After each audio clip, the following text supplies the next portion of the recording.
Welcome to Brain Tonica. Your tutoring video will start shortly. For better learning experience, use headphones. Watch the complete video in one go. Hello my dear friends, welcome to this wonderful tutoring session of class 10th topic transportation and excretion.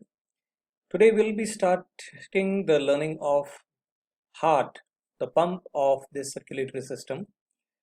So far we have learned about the blood and the blood vessels, that is arteries, veins and capillaries. So today's topic is to discuss about heart. I guess कुछ आपको heart के बारे में थोड़ी बहुत information होगी, लेकिन पहले हम जो बहुत basic terminology है circulation से related उसका discussion करते हैं. As you can see here, the entire circulatory system which is related to that pump, the veins, the blood vessels, it could be divided into three parts. First is the pulmonary circulation. The word pulmonary, as it is indicating, it involves lungs with heart. So the part of the circulation which is only between two organs, that is what?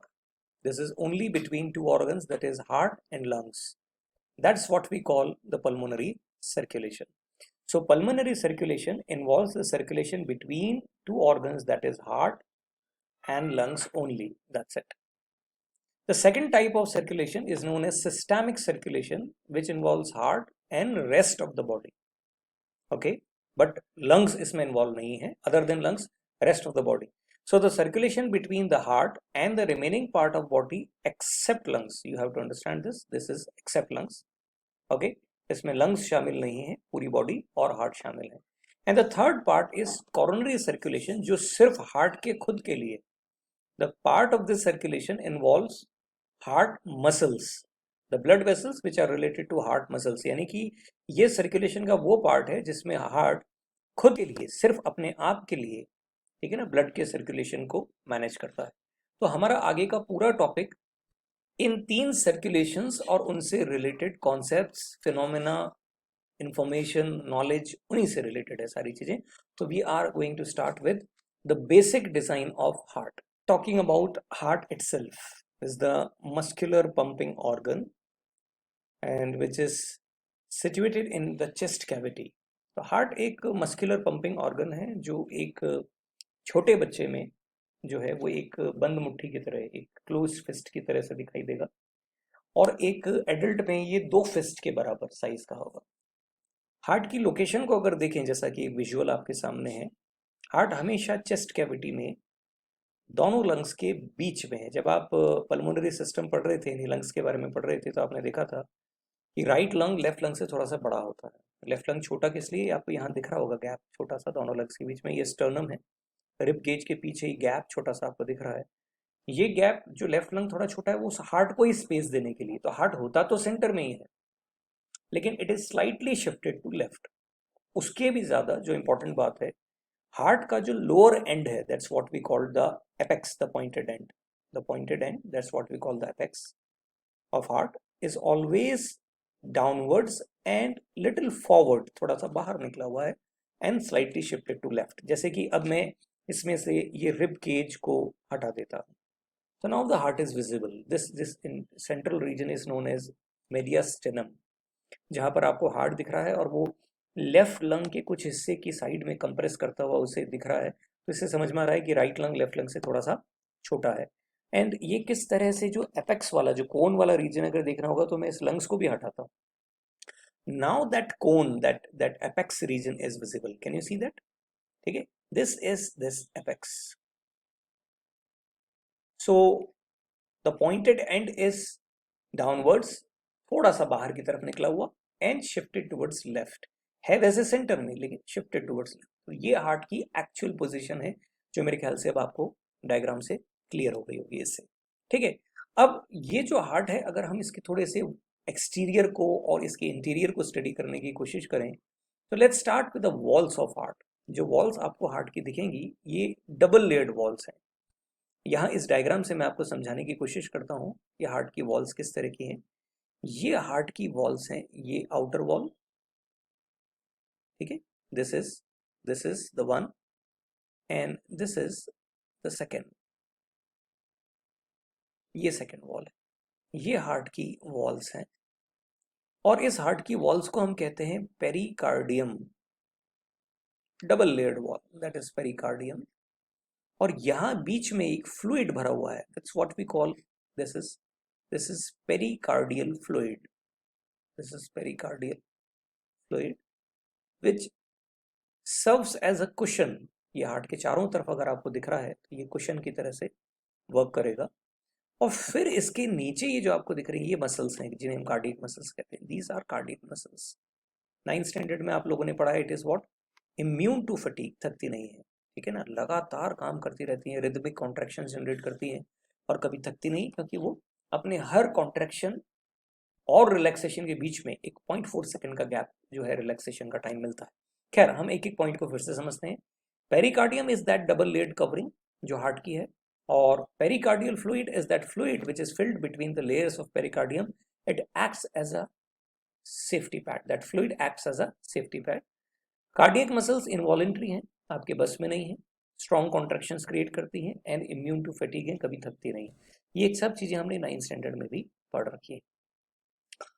हमें ये समझना होगा कि heart कितना sensitive structure है। इस हिसाब से आप देखिए कि ये एक डबल लेयर्ड कवरिंग, फिर उसके अंदर पेरिकार्डियल फ्लूइड, फिर थोड़ा सा लंग से प्रोटेक्टेड, फिर उसके ऊपर रिब केज, फिर चेस्ट मसल्स एंड ऑल, इतना, उसके बाद भी इट इज वेरी सेंसिटिव, ठीक है ना। दो इस पंप को बहुत संभाल के रखा जाता है, लेकिन it's very sensitive organ, you have to understand this.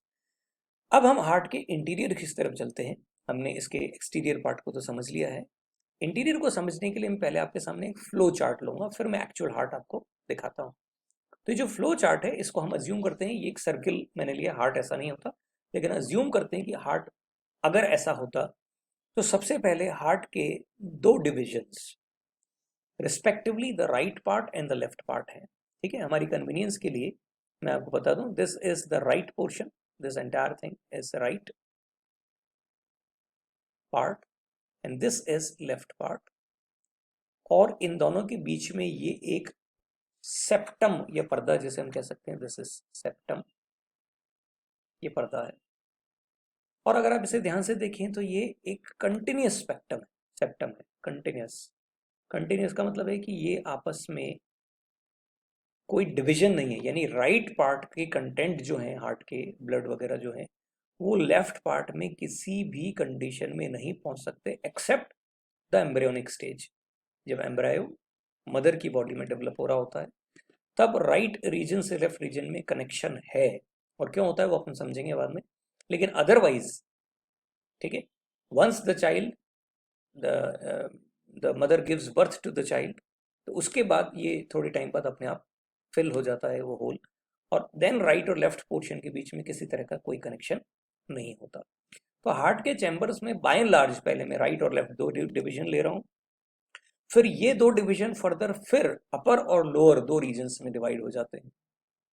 अब अपर और लोअर रीजन्स जो बने हैं, इनमें ये अपर रीजन जो हैं दोनों, ये atrium singular, atria plural, auricle singular या ऑरिकल्स प्लूरल, इस टर्म से जाने जाते हैं। यानी आप एट्रियम या ऑरिकल और एट्रिया या ऑरिकल्स के नाम से जान सकते हैं। तो ये हो गया राइट ऑरिकल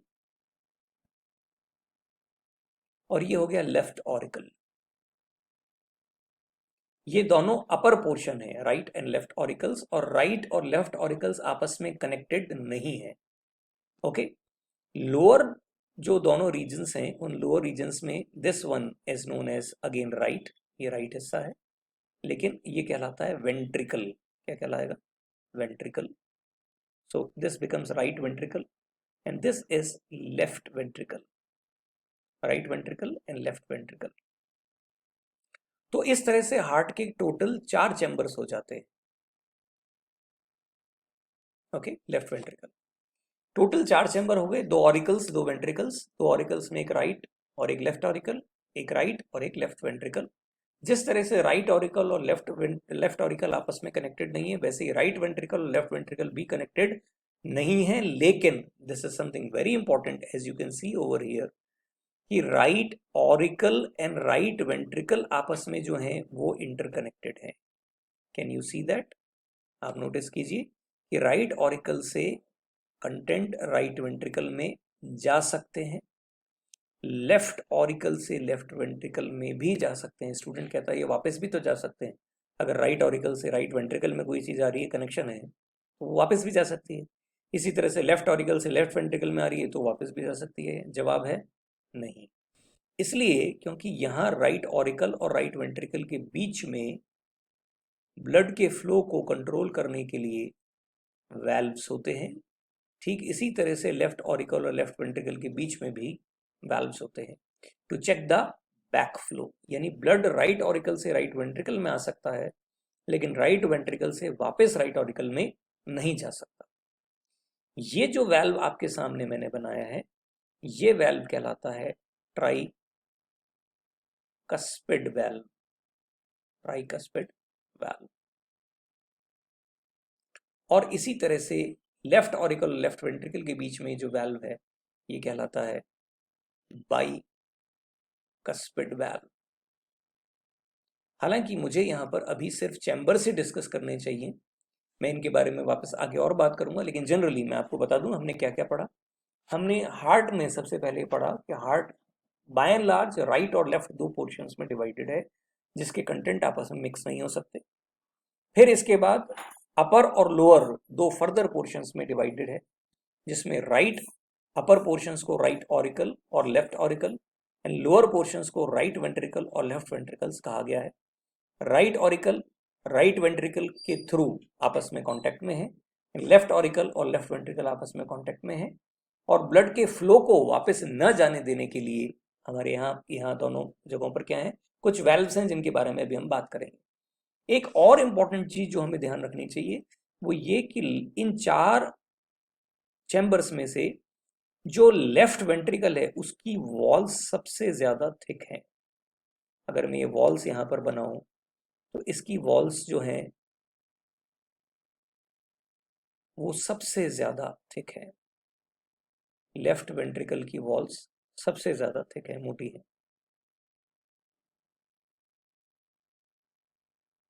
ये सबसे ज्यादा थिक है।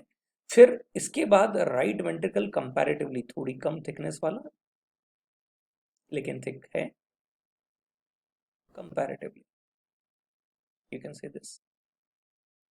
ओके, इस तरह की थिकनेस इसकी है। और राइट ऑरिकल और लेफ्ट ऑरिकल की वॉल सबसे कम थिक होती है, इनकी थिकनेस सबसे कम है। सो आई रिपीट, जो मैं बोल रहा हूं उसको हम थियोरेटिकली एक बार देखेंगे। पहले इस विजुअल से इसे रिलेट करते हैं, एक्चुअल विजुअल से।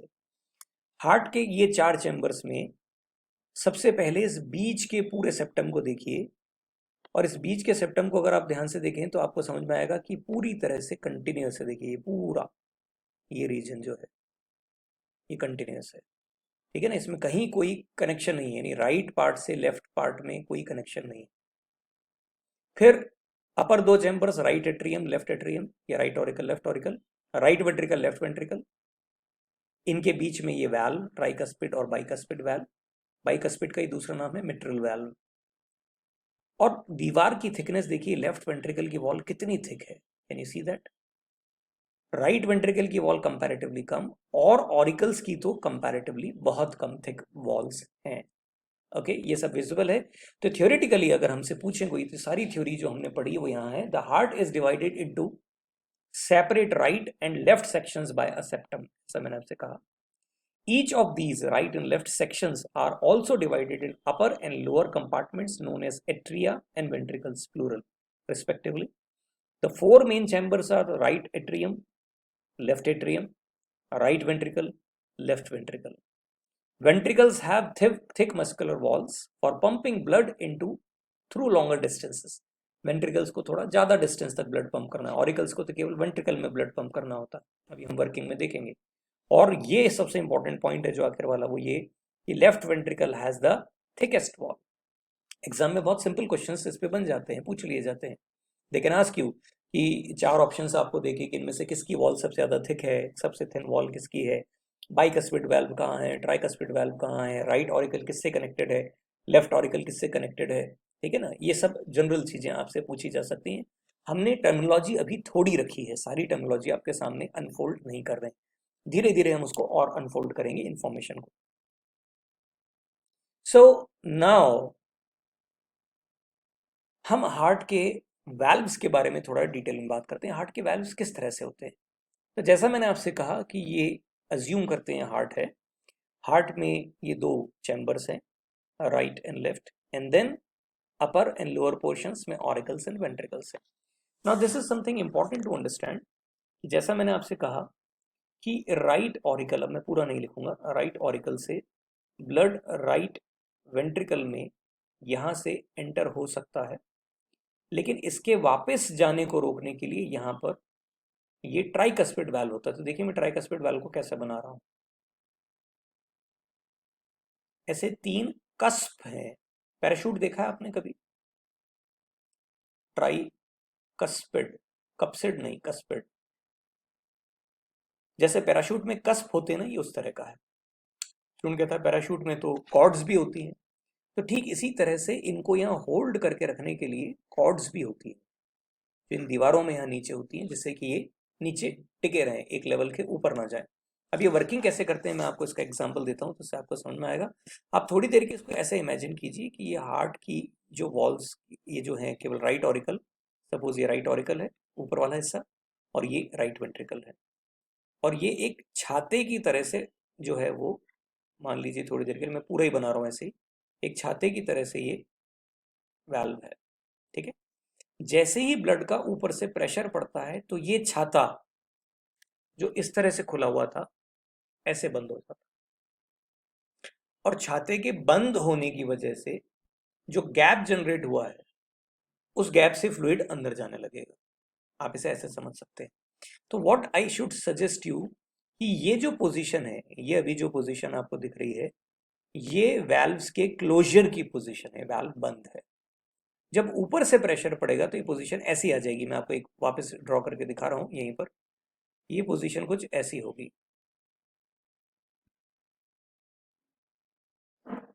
तो ये गैप जो यहां से बना है, हम अज्यूम करते हैं कि ब्लड इस तरह से फ्लो करके राइट ऑरिकल से और राइट वेंट्रिकल में चला जाएगा। अब सोचिए ये ब्लड नीचे आ गया। अब सपोज नीचे से जब वेंट्रिकल पंप होगा और ब्लड वापस ऊपर जाने की कोशिश करेगा, तो छाते के नीचे वाले हिस्से में, छाता जो है इसके नीचे वाले हिस्से में जैसे ही ब्लड का फ्लो जाएगा, ये छाता क्या होगा, खुल जाएगा, और खुल के ये ऊपर की तरफ जाएगा। तो 2 पॉइंट्स हैं, एक तो खुलने की वजह से क्या हुआ, उसने रास्ते को ब्लॉक कर दिया, और ऊपर जाते समय इसे एक पॉइंट के बाद रोकना जरूरी है ना, ये एकदम से ऊपर ना चला जाए, तो एक लिमिट के बाद इसका रुकना जरूरी है। तो इसलिए वो जो कॉर्ड्स हैं, पैराशूट की कॉर्ड्स की तरह, ठीक है ना, ये कॉर्डी टेंडनी कहलाती हैं, और ये उन्हें क्या करती हैं, वहां रोकती हैं। So these are those cords, parachute की कॉर्ड्स की तरह से, जो एक लिमिट के बाद उस वैल्व को ऊपर नहीं जाने देती है। ठीक इसी तरह से यहाँ पर लेफ्ट ऑरिकल और लेफ्ट वेंट्रिकल के बीच में बाइकस्पिड वाल्व है। ये बाइकस्पिड वाल्व, 2 कस्प है, दिस इज बाइकस्पिड, ये मिट्रल वाल्व जिसे हम कहते हैं। और इसी तरह से यहाँ पर भी इसकी कॉर्डी टेंडनी होंगी जो इसे नहीं जाने देगी ऊपर, ठीक है। अब यहाँ 3 कस्प और यहाँ 2 कस्प होने का मीनिंग इसकी वॉल की थिकनेस, इसका वॉल्यूम और दूसरी चीजों से रिलेटेड। लेकिन अगर इन जनरल में हार्ट के इन वाल्व्स को देखना चाहूँ जनरल डायग्राम से, हालांकि ऐसे नहीं है, एक सिंपल डायग्राम से दिखाने की कोशिश की गई है, तो देखिए ये वो वाल्व्स हैं। हालांकि जो फिनोमिना मैंने बताया उससे डिफरेंट है, लेकिन वाल्व्स इस तरह से हैं, ये ट्राइकस्पिड और ये बाइकस्पिड। और अगर आप इसे ध्यान से देखें तो यहाँ आपको ये पतली पतली कॉर्ड्स दिख रही होंगी। देखिए इस विजुअल को अगर आप ध्यान से देखें, ये पतली पतली कॉर्ड्स यहाँ हैं, एज यू कैन सी, यहाँ ये कॉर्ड्स हैं इस तरह की। ठीक इसी तरह से यहाँ पर भी आपको कुछ कॉर्ड्स दिखेंगी, नहीं सीधा, ये कॉर्ड्स इस तरह की। ये कॉर्ड्स जो हैं इनको रोके रखती हैं, एक लिमिट से ऊपर नहीं जाने देती। तो थ्योरेटिकली अगर मुझसे कोई पूछे कि वाल्व्स क्या हैं, तो tricuspid valve is between right auricle and right ventricle, so I can call it right atrioventricular valve या auriculoventricular valve। एनसीईआरटी में आपको ऐसी टर्म्स नहीं मिले तो घबराइएगा मत, लेकिन बायोलॉजी इज समथिंग जिसमें थोड़ी थोड़ी इंफॉर्मेशन अनफोल्ड करते हैं, तो दैट बिकम्स वेरी इंटरेस्टिंग, मजा आता है पढ़ने में, है ना। तो राइट ऑरिकल और राइट वेंट्रिकल के बीच के इस वाल्व को कहते हैं राइट एट्रियोवेंट्रिकुलर या ऑरिक्यूलोवेंट्रिकुलर वाल्व, ठीक है। It separates right atrium from right ventricle. इसी तरह से bicuspid valve is left atrioventricular या ऑरिक्यूलो वेंट्रिकुलर वाल्व, जिसे मिट्रल वाल्व भी कहते हैं। इट सेपरेट्स लेफ्ट और एट्रियम फ्रॉम लेफ्ट वेंट्रिकल्स। इनके ब्लड्स को आपस में मिक्स नहीं होने देता है, मतलब वापस नहीं जाने देता है। इसके अलावा कुछ और वाल्व्स हैं, देखिए यहाँ पर, कैन यू सी दैट, ये वाल्व्स यहाँ पर दिख रहे हैं, ये वाले वाल्व्स, ये सेमी ल्यूनर वाल्व्स कहलाते हैं। यहाँ पर भी दिख रहे हैं आपको, देखिए। अभी कहाँ है, मोस्टली आर्टरी के बेसिस पर है, आर्टरीज के अंदर वाल्व्स नहीं होते, आर्टरी के बेसिस पर है। जैसे ही ब्लड यहाँ से पंप होके जाएगा, अभी हम पढ़ेंगे ब्लड, जैसे ही ब्लड यहाँ से पंप होके गया है, तो ब्लड जो गया है वो वापस ना आ जाए, उसको रोकने के लिए, to check the back flow, ये ओरिजिन ऑफ एओर्टा या आर्टरी, कुछ ही कह लें आप, ये भी आर्टरी है एक तरह की, ठीक है ना। Origin of aorta in pulmonary artery, केवल दो जगहों पर ये सेमिलुनर वाल्व्स हैं, यानी हार्ट से जो आर्टरी ओरिजिनेट हो रही है उसके बेस पे, बिल्कुल बेसिक स्टार्टिंग में।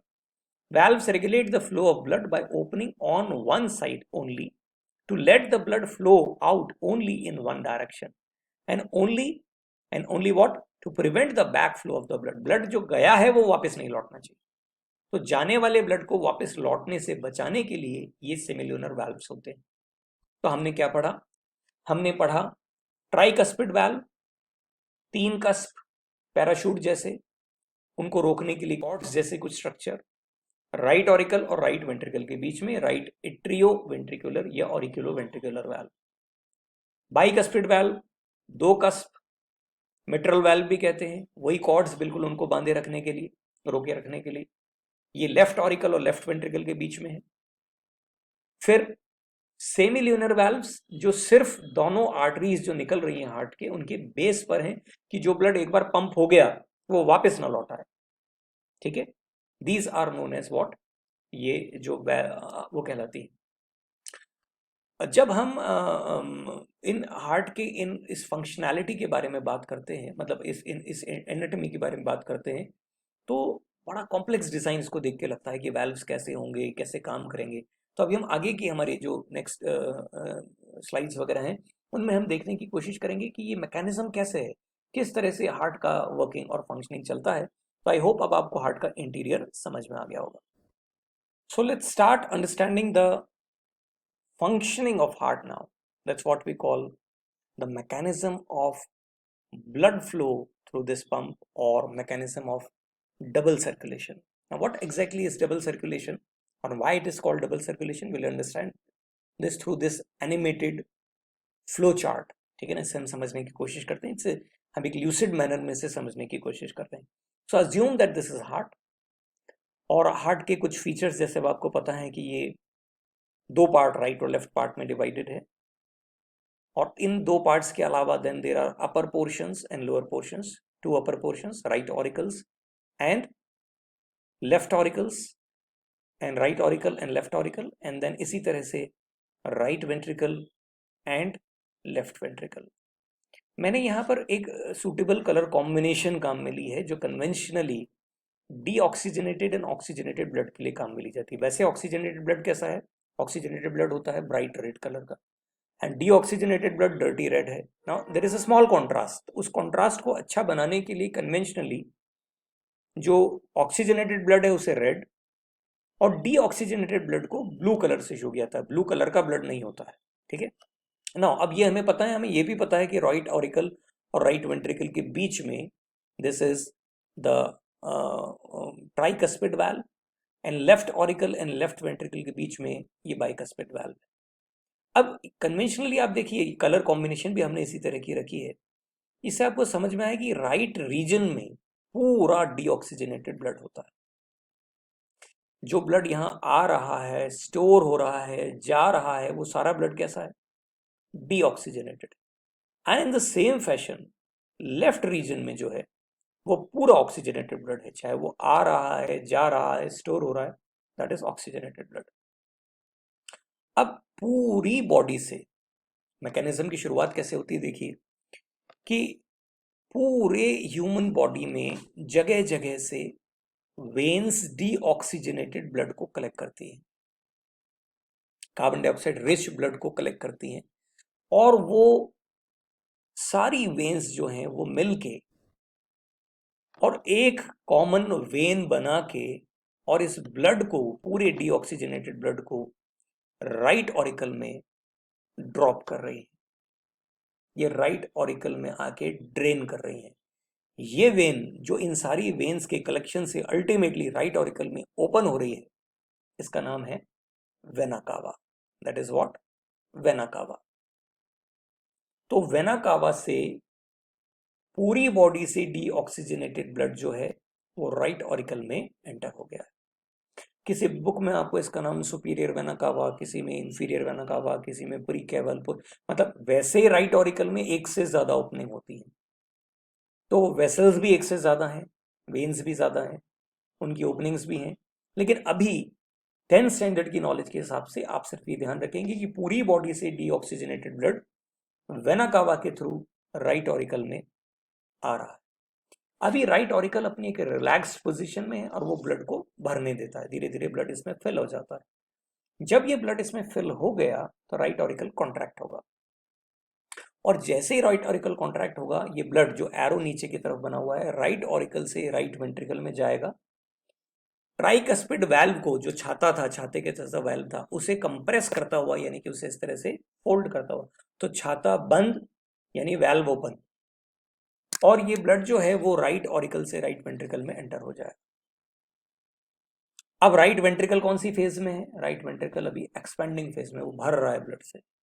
ब्लड भर गया, ब्लड भरने के बाद अब राइट वेंट्रिकल कॉन्ट्रैक्ट होगा। तो राइट वेंट्रिकल के कॉन्ट्रैक्ट होते ही ये जो छाता आपको दिख रहा है ये एकदम से ऊपर जाके अटैच हो जाता है। कहाँ? उस वॉल से, गैप से अटैच हो जाता है। तो ब्लड वहां से वापस तो नहीं जा सकता। तो ब्लड जो वापस वहां नहीं जा सकता वो कहाँ जाएगा? वो एक दूसरी वेसल में एंटर होगा, और दूसरी वेसल में एंटर होके ऑक्सीजनेशन के लिए सीधे कहाँ चला जाएगा? लंग्स में चला जाएगा। इस वेसल को मैंने डॉटेड लाइन से इसलिए शो किया है क्योंकि मैं चाह रहा हूं समझाना कि ये फ्रंट में नहीं, मतलब ये बैक साइड में है, यूं समझ लीजिए हार्ट के। और या फिर ये समझ लीजिए कि ये राइट वेंट्रिकल से वापस राइट ऑरिकल में नहीं गई है, ये बाहर से गई है या पीछे से गई है, जो भी है। तो ऐसी सिचुएशन में ये जो ब्लड वेसल है, जो राइट वेंट्रिकल से ब्लड को लेके और लंग्स की तरफ गई है ऑक्सीजनेशन के लिए, ये कहलाती है पल्मोनरी आर्टरी। पल्मोनरी लंग्स में जा रही है, आर्टरी क्योंकि हार्ट से ओरिजिनेट हुई है, ब्लड को हार्ट से लेकर जा रही है। हार्ट टू सम ऑर्गन और ऑर्गन्स इज आर्टरी, आपने पढ़ा। और हमने ये भी पढ़ा था कि सारी आर्टरीज में ऑक्सीजनेटेड ब्लड होता है एक को छोड़ के, तो ये वो एक्सेप्शन है, पल्मोनरी आर्टरी। पल्मोनरी क्यों कहा? क्योंकि लंग्स में जा रही है। आर्टरी क्यों कहा? क्योंकि यहां से ओरिजिनेट हुई है। ठीक है। और ब्लू कलर से शो कर रहा हूं क्योंकि ये डी, ऑब्वियसली इसमें डीऑक्सीजनेटेड ब्लड है, और कॉमन सेंस की बात है, जो ब्लड लंग्स में जाएगा वो ऑक्सीजनेट होने के लिए जाएगा, तो खुद कैसा होगा? डीऑक्सीजनेटेड होगा। इसलिए वो ऑक्सीजनेटेड ब्लड को बनाने के लिए डीऑक्सीजनेटेड ब्लड जो है वो वहां जा रहा है। एक बार जल्दी से रिवाइज करते हैं। पूरी बॉडी से डीऑक्सीजनेटेड ब्लड कलेक्ट हुआ, किसने कलेक्ट किया? वेन्स ने। फिर उन्होंने ड्रेन किया राइट ऑरिकल में, किसके थ्रू? वेना कावा के थ्रू। राइट ऑरिकल कौन सी फेज में है? रिलैक्स्ड। भरने के बाद किस फेज में आएगा? कॉन्ट्रैक्ट। राइट ऑरिकल से ब्लड कहां जाएगा? Right ventricle. किसके थ्रू जाएगा? Tricuspid valve. राइट वेंट्रिकल अभी कौन सी फेज में है? रिलैक्स्ड। भरने के बाद राइट वेंट्रिकल क्या होगा? कॉन्ट्रैक्ट। उससे वो ट्राइकस्पिड वाल्व कहां जाएगा? ऊपर जाके अटक गया। कॉर्ड्स भी रोक रही हैं उसे, एक लिमिट के बाद ऊपर नहीं जाने दे रही। जो ब्लड राइट वेंट्रिकल में है वो सीधे राइट ऑरिकल में अब नहीं जा पाएगा, तो वो इस पल्मोनरी आर्टरी में एंटर होके लंग्स में जाएगा ऑक्सीजनेशन के लिए। Is this okay? अब लंग्स में जाने के बाद ये ब्लड ऑक्सीजनेट हो गया। तो जब ये ऑक्सीजनेट हो गया तो इसे वहां से लेकर हार्ट की तरफ आने वाली वेसल, ऑर्गन से हार्ट की तरफ आने वाली वेसल, वेन, कौन से ऑर्गन से? लंग्स से। तो लंग्स के लिए कौन सी टर्म यूज होती है? पल्मोनरी। तो लंग्स से लेफ्ट ऑरिकल में ब्लड को लेके आने वाली पल्मोनरी वेन। पल्मोनरी लंग से निकली है, ये लंग से रिलेटेड है।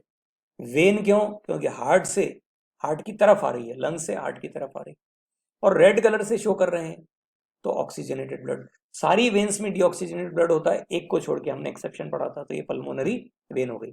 अब लेफ्ट ऑरिकल में ऑक्सीजनेटेड ब्लड आ गया, ये अभी रिलैक्स था, धीरे धीरे ये भर गया, मतलब इतना धीरे नहीं, ठीक है ना। ये भर गया, भरने के बाद ये कॉन्ट्रैक्ट होगा और कॉन्ट्रैक्ट होते ही ये लेफ्ट ऑरिकल से लेफ्ट वेंट्रिकल में ब्लड को पंप करेगा। इसके लिए वो बाइकस्पिड वाल्व को यानी छाते को बंद करेगा, यानी वाल्व को खोलेगा। ब्लड लेफ्ट ऑरिकल से लेफ्ट वेंट्रिकल में आ गया, लेफ्ट वेंट्रिकल रिलैक्स्ड है, भर गया। भरने के बाद कॉन्ट्रैक्ट होगा, तो जैसे ही कॉन्ट्रैक्ट होगा तो ये छाता भी ऊपर जाएगा, खुल के, बंद था खुल के ऊपर जाएगा और अटक जाएगा। तो ब्लड लेफ्ट वेंट्रिकल से वापस से लेफ्ट ऑरिकल में तो जा नहीं पाएगा, तो वो एक दूसरी वेसल से पूरी बॉडी में डिस्ट्रीब्यूट होने के लिए निकलेगा, जिस वेसल का नाम है एओर्टा। क्या नाम है? एओर्टा। आर थोड़ा साइलेंट है, मान लीजिए एओर्टा। हालांकि कुछ लोग इसे सिस्टेमिक आर्क, ठीक है ना, कुछ जो है सिस्टेमिक एओर्टा, डोर्सल एओर्टा, इस तरह के नाम दिए जाते हैं। अपन एओर्टा नाम याद रखें, सिर्फ एओर्टा। तो हम इस वाले पार्ट को भी एक नटशेल में रिवाइज कर लेते हैं कि ब्लड कहाँ चला गया था, लंग्स में जा चुका था, डीऑक्सीजनेटेड। क्या हुआ वहां पे? ऑक्सीजनेट। फिर लंग्स से कहाँ आया? लेफ्ट ऑरिकल में। किसके थ्रू आया? एक वेसल के थ्रू, जो लंग से निकली है इसलिए पल्मोनरी, हार्ट की तरफ आ रही है इसलिए वेन। वैसे वेन में डीऑक्सीजनेटेड ब्लड होता है, लेकिन यहां कौन सा होगा? Oxygenated blood. Left auricle full हुआ, कॉन्ट्रैक्ट हुआ, बाइकस्पिड वाल्व को, छाते को बंद करके यानी वाल्व को खोल के ब्लड आया लेफ्ट वेंट्रिकल में। लेफ्ट वेंट्रिकल भर गया और कॉन्ट्रैक्ट हुआ तो छाता फिर से खुल के अटक गया, ऊपर नहीं जा रहा। तो ब्लड कहाँ जाए? तो एओर्टा से ब्लड निकल के पूरी बॉडी में डिस्ट्रीब्यूट होता है। यकीन कीजिए कि ये दोनों की दोनों जो पार्ट अभी आपके सामने हैं, लेफ्ट और राइट, ये बिल्कुल परफेक्ट कोऑर्डिनेशन में एक साथ वर्क करते हैं। अगर आप ये सोचें कि पहले राइट पोर्शन में आता होगा फिर वो लेफ्ट में जाता होगा, ऐसा नहीं।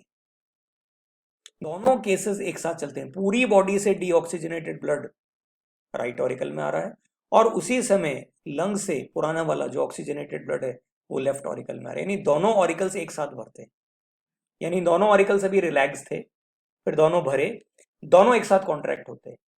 दोनों एक साथ कॉन्ट्रैक्ट होने से दोनों वैल्व्स खुलते हैं, ट्राइकस्पिड बाइकस्पिड। दोनों से राइट से पूरे लेफ्ट रीजन में, सॉरी, दोनों ऑरिकल से वेंट्रिकल्स में ब्लड एक साथ ट्रांसफर होता है। दोनों वेंट्रिकल एक साथ एक्सपैंड होते हैं, फिर दोनों वेंट्रिकल एक साथ कॉन्ट्रैक्ट होते हैं।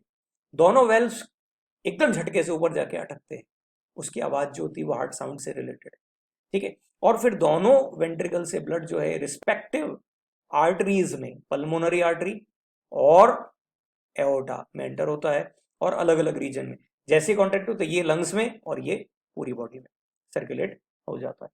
तो अगर हम इस पूरे सर्कुलेशन को देखें ध्यान से, तो एक सर्कुलेशन में हार्ट और एंटायर बॉडी इन्वॉल्व है, लंग्स इन्वॉल्व नहीं है। और दूसरे सर्कुलेशन में हार्ट और लंग्स इन्वॉल्व है, पूरी बॉडी इन्वॉल्व नहीं है। तो देखा जाए तो दो सर्कुलेशन हो गए, है ना। पहले सर्कुलेशन को जिसमें सिर्फ लंग्स इन्वॉल्व हैं उसको हमने क्या नाम दिया था? Pulmonary circulation. डीऑक्सीजनेटेड ब्लड आएगा, ऑक्सीजनेट हो जाएगा, ब्लू से रेड। और दूसरा जो सर्कुलेशन है उसमें पूरा सिस्टम इन्वॉल्व है, इसलिए उसका नाम है सिस्टेमिक सर्कुलेशन। और इस सिस्टेमिक सर्कुलेशन में आएगा कौन सा? रेड, और हो कैसा जाएगा? ब्लू, यानी ऑक्सीजनेट कैसा हो जाएगा? डीऑक्सीजनेट। तो दो सर्कुलेशन हो गए, इसलिए हमने इस पूरे फिनोमेना को नाम क्या दिया है? Double circulation. आई होप इस फ्लो चार्ट की हेल्प से आपके दिमाग में डबल सर्कुलेशन पूरी तरह से क्लियर हो गया होगा। हम इसे थियोरेटिकली समझ सकते हैं। अब डबल सर्कुलेशन आपके दिमाग में क्लियर है तो हम इसे थियोरेटिकली समझ सकते हैं। जो पॉइंट्स मैंने आपको बताए थे उन पॉइंट्स को इससे रिलेट करके एक बार देख सकते हैं। डीऑक्सीजनेटेड ब्लड जो पूरी बॉडी से,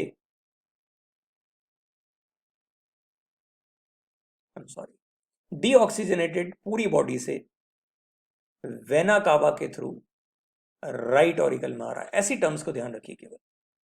फिर राइट ऑरिकल कॉन्ट्रैक्ट हुआ है और ब्लड राइट वेंट्रिकल में गया है, ठीक है ना। तो ऑरिकल से वेंट्रिकल में राइट, डीऑक्सीजन ब्लड, इसके लिए ट्राइकस्पिड वाल्व को ओपन किया गया है। फिर राइट वेंट्रिकल कॉन्ट्रैक्ट हुआ है एंड पुशेस ब्लड, ये पुश कर रहा है ब्लड को पल्मोनरी आर्टरी, जो कहां जा रही है? लंग्स में। Part 1 complete. फिर ऑक्सीजनेटेड ब्लड, जो ब्लड ऑक्सीजनेट हुआ वो लंग से पल्मोनरी वेन और लेफ्ट ऑरिकल, रिलेशन देखिए, फिर लेफ्ट ऑरिकल से लेफ्ट वेंट्रिकल, क्योंकि वो ऑरिकल कॉन्ट्रैक्ट हुआ, और फिर जब लेफ्ट वेंट्रिकल कॉन्ट्रैक्ट हुआ तो लेफ्ट वेंट्रिकल से एओर्टा के थ्रू और एंटायर बॉडी पार्ट्स में ब्लड चला गया। तो इस तरह से डबल सर्कुलेशन का मैकेनिज्म चलता है। Is this okay? This is very important. इस पे theoretical, MCQ, flow chart, diagram, हर चीज आपसे पूछी जा सकती है। तो बी वेरी स्पेसिफिक, इसे बार बार देखें और उसे अच्छे से रिवाइज करें। अब यहाँ इससे रिलेटेड कुछ क्वेश्चंस हैं, जो कॉन्सेप्ट्स हैं उन्हीं से रिलेटेड कुछ क्वेश्चंस हैं, और कुछ और टर्म्स जो हैं जो हमें समझने की कोशिश करनी है। लेकिन पहले हमने पल्मोनरी और सिस्टेमिक सर्कुलेशन तो समझ लिया, हमें कोरोनरी सर्कुलेशन समझना चाहिए। ये हार्ट और ये हार्ट के डिफरेंट चैम्बर्स। जब हार्ट हमने अच्छी तरह से समझ लिया कि right auricle, left auricle, right ventricle, और लेफ्ट वेंट्रिकल में लेफ्ट वेंट्रिकल से ये एओर्टा निकलती है, तो ये एओर्टा जैसे ही पूरी बॉडी को ब्लड देने के लिए निकल रही है, उससे पहले हार्ट खुद अपना हिस्सा निकाल लेता है और अपनी वॉल्स के अंदर ब्लड को सप्लाई कर लेता है। ये जरूरी है क्योंकि हार्ट की इन कार्डियक मसल्स को लगातार बिना रुके बिना थके काम करना है। और हमने पढ़ा है कि अगर ऑक्सीजन की कमी होती है तो फिर वो जो मसल्स हैं वो एनारोबिक रेस्पिरेशन करने लगती हैं, इससे लैक्टिक एसिड बनने लगता है, इससे मसल्स में पेन होने लगता है और मसल्स को काम करने से रुकना पड़ता है, जो हम हार्ट के लिए अफोर्ड नहीं कर सकते। वी कैन नॉट अफोर्ड कि हार्ट जो है वो रेस्ट ले। हमारी हार्ट मसल्स लगातार काम कर रही हैं, तो ऑक्सीजन के कट ऑफ के ऊपर कोई कॉम्प्रोमाइज नहीं किया जाता। तो हार्ट सबसे पहले ब्लड को पंप करते से पहले ही अपना हिस्सा निकालता है खुद का। ठीक है, तो ये जो वेसल जो हार्ट की वॉल्स में ब्लड सप्लाई कर रही है, जो आपको यहां दिख रही है, this is what we call coronary artery.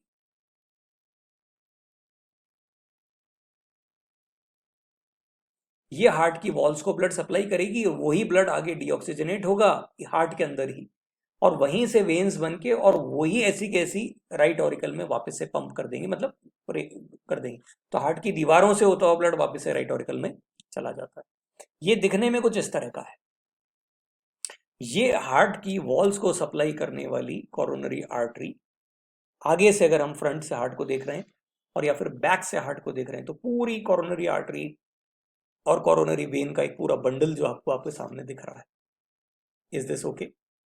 So this is coronary circulation, pulmonary और सिस्टेमिक सर्कुलेशन के बाद। लेकिन अभी भी सवाल वही है, डबल सर्कुलेशन से रिलेटेड कुछ और इंफॉर्मेशंस में। तो हम इसे ह्यूमन बीइंग और कुछ और दूसरे ऑर्गेनिजम्स के साथ में कंपेयर करके समझ रहे हैं। हमें ध्यान रखना चाहिए कि एम्फीबियंस में और रेप्टाइल्स में, ठीक है ना, और इवन फिशेस में और मैमल्स और बर्ड्स में हार्ट के चैम्बर्स हमारी बॉडी के रिक्वायरमेंट के हिसाब से चेंज होते हैं। ओके, एम्फीबियंस और रेप्टाइल्स से होते हैं वो क्या होते हैं? They are cold blooded animals. Cold blooded animals का मतलब है they undergo hibernation and aestivation depending upon extremities of weather. वो अपनी बॉडी की एक्टिविटीज को कुछ समय के लिए सस्पेंड कर सकते हैं। क्यों? क्योंकि उनको बॉडी का टेम्परेचर वो लगातार मेंटेन नहीं कर सकते। तो क्योंकि वो बॉडी टेम्परेचर लगातार मेंटेन नहीं कर सकते, तो उन्हें लगातार ऐसा करने के लिए एनर्जी की रिक्वायरमेंट नहीं होती। उन्हें केवल अपनी बॉडी के नॉर्मल फंक्शंस को चलाने के लिए, जस्ट जिंदा रहने के लिए समझ लीजिए, कुछ एनर्जी की जरूरत होती है उस समय के लिए, जब वो रेस्टिंग फेज में।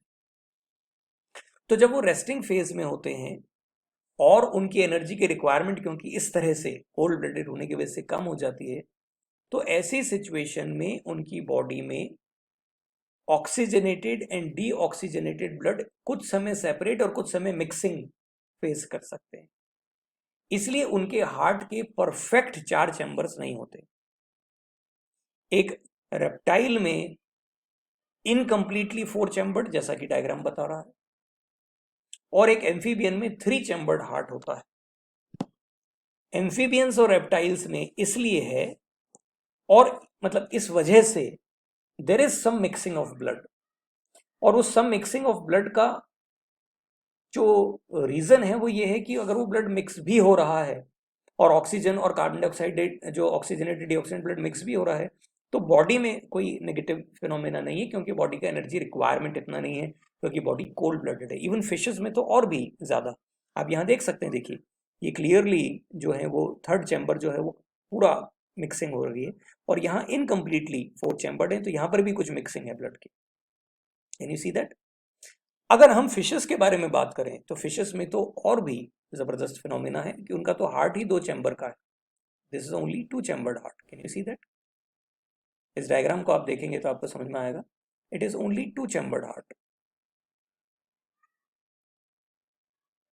और अगर आप ध्यान से देखें तो इस 2 चैम्बर्ड हार्ट के अंदर पूरा ब्लू कलर का ही ब्लड दिखाया है, यानी पूरा डीऑक्सीजनेटेड ब्लड ही है, यानी पूरी बॉडी से, कैन यू सी दैट, पूरी बॉडी से डीऑक्सीजनेटेड ब्लड कलेक्ट करके और यहां हार्ट में लाया गया एक चैम्बर, फिर वो दूसरे चैम्बर में गया और यहां से इसे गिल्स में ऑक्सीजनेशन के लिए भेजा और यहीं से वो पूरी बॉडी में ट्रांसफर हुआ है। फिर वो फिर वापस हार्ट में लौट के नहीं आता है। इस तरह के हार्ट को हम वीनस हार्ट कहते हैं। वीनस हार्ट का मतलब है जो सिर्फ वेन्स के अक्यूमुलेशन से बना है।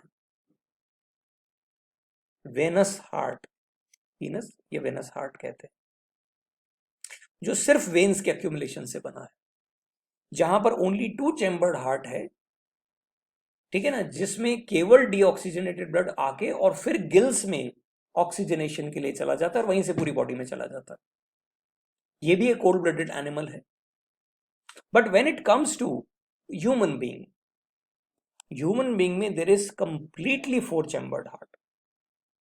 और ये कंप्लीटली 4 चैम्बर्ड हार्ट जो है वो 2 रीजन से है।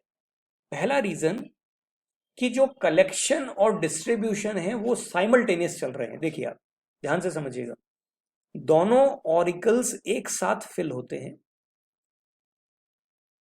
और फिर ब्लड दोनों ऑरिकल से दोनों वेंट्रिकल में एक साथ जाता है। यानी कि 4 चैम्बर बनाने के पीछे एक बड़ी सोच ये है, बड़ा जो लॉजिक है वो ये कि जिस समय ऑरिकल वेंट्रिकल में ब्लड पंप कर दें और वेंट्रिकल उन्हें आगे बढ़ा रहा होगा तभी ऑरिकल वापस से भर जाते हैं। यानी there are 2 chambers for collection and then pumping, then again collection. वो पंप्ड ब्लड जब आगे जाएगा उसी समय वापस से फिलिंग हो जाएगी। तो वेंट्रिकल जब अपने ब्लड को आगे पुश कर रहे होते हैं तब ऑरिकल फिर से भर जाते हैं। तो साइमल्टेनियस डिस्ट्रीब्यूशन एंड कलेक्शन साथ साथ चलता रहता है। स्टूडेंट कहता है ऐसा क्यों कर रहे हैं? ऐसा इसलिए किया जा रहा है ताकि डीऑक्सीजनेटेड ब्लड का ऑक्सीजनेशन और ऑक्सीजनेटेड ब्लड का सर्कुलेशन बिना किसी टाइम लैग के लगातार चलता रहे। स्टूडेंट कहता है ऐसा क्यों करते हैं? ऐसा इसलिए ताकि आपके बॉडी को लगातार ऑक्सीजनेटेड ब्लड मिलता रहे। स्टूडेंट कहता है ऐसा क्यों करते हैं? क्योंकि हम चाहते हैं कि आपकी बॉडी की सेल्स को लगातार ऑक्सीजन मिलती रहे। और अगेन इसके पीछे बड़ा लॉजिक बाकी चीजों के लिए नहीं, सबसे बड़ा लॉजिक है कि हम वार्म ब्लडेड एनिमल्स हैं और हमें हमारी बॉडी का टेम्परेचर लगातार मेंटेन करने के लिए, हमारी फिजिकल नीड्स को पूरा करने के लिए, जो एक्टिविटीज की नीड्स हैं उनको पूरा करने के लिए लगातार एनर्जी चाहिए। तो हमारी बॉडी, चाहे हम काम कर रहे हैं, नहीं कर रहे हैं, सो रहे हैं, जाग रहे हैं, हमारा एक बड़ा एनर्जी का हिस्सा बॉडी के टेम्परेचर को मेंटेन करने के लिए। मैं अभी इस एक एयर कंडीशन रूम में 18 डिग्री सेल्सियस पे बैठा हूँ, तो भी मेरा बॉडी का टेम्परेचर 37 मेंटेन है, क्योंकि लगातार बॉडी क्या कर रही है, एनर्जी प्रोड्यूस करके और उस बॉडी को हीटअप करने की कोशिश कर रही है। It has to be maintained. तो we can not afford mixing of blood. अगर ब्लड की मिक्सिंग होने लगेगी तो हमारी बॉडी में डीऑक्सीजनेटेड ब्लड भी सप्लाई होने लगेगा। डीऑक्सीजनेटेड ब्लड जाएगा और ऑक्सीजन की कमी हुई तो फूड ऑक्सीडाइज नहीं होगा। फूड ऑक्सीडाइज नहीं हुआ, ये कम ऑक्सीडाइज हुआ तो कम एनर्जी मिलेगी, और कम एनर्जी मिली तो बॉडी के टेम्परेचर को मेंटेन कैसे रखेंगे? So our requirement is something else. Other vertebrates, खासतौर पे बर्ड्स और मैमल्स की बात हो रही है, one cycle of purification of blood it moves twice through heart. हमारा ब्लड जो है हार्ट में से 2 बार होके निकलता है, हमने देखा था। This is known as double circulation, and this double circulation is why 4 chambered heart का और double circulation का क्या लॉजिक है? 4 chambered heart ensures complete separation of oxygenated and deoxygenated blood, which is useful to the animals with high energy needs, ताकि हमारा energy का जो requirement है वो फुलफिल होता रहे, due to thermoregulation and higher metabolic activity such as in birds and mammals. जैसा मैंने आपसे कहा हमारी बॉडी के टेम्परेचर को मेंटेन रखने के लिए। सो हमने इसे अच्छे से समझ लिया कि ब्लड का मिक्स नहीं होना या 4 चैम्बर्स का बना रहना, ये साइमल्टेनियस कलेक्शन और पंपिंग के लिए और हमारी उस एनर्जी की नीड को फुलफिल करने के लिए जो हमारे बॉडी टेम्परेचर को मेंटेन रखेगी। So we learned about heart, उसका एक्सटीरियर, उसका इंटीरियर, उसके वैल्व्स, उसके चैम्बर्स, उसमें ब्लड का सर्कुलेशन, हमारा डबल सर्कुलेशन और इस डबल सर्कुलेशन से रिलेटेड कुछ इंपॉर्टेंट फिनोमिना जो दूसरे ऑर्गेनिज्म से भी हमने कंपेयर किए। So this is enough for this lecture. Will be meeting in the next session, next lecture, जहां हम हार्ट से रिलेटेड कुछ और इंपॉर्टेंट इंफॉर्मेशंस को, इंटरेस्टिंग फिनोमिनास को डिस्कस करेंगे। So for now we call it a lesson. Bye bye, see you. Learned awesome concepts? Now time to test your learning. Try the lesson and quiz to evaluate your learning. Make sure you score 80% or more in the quiz before you jump to the next video.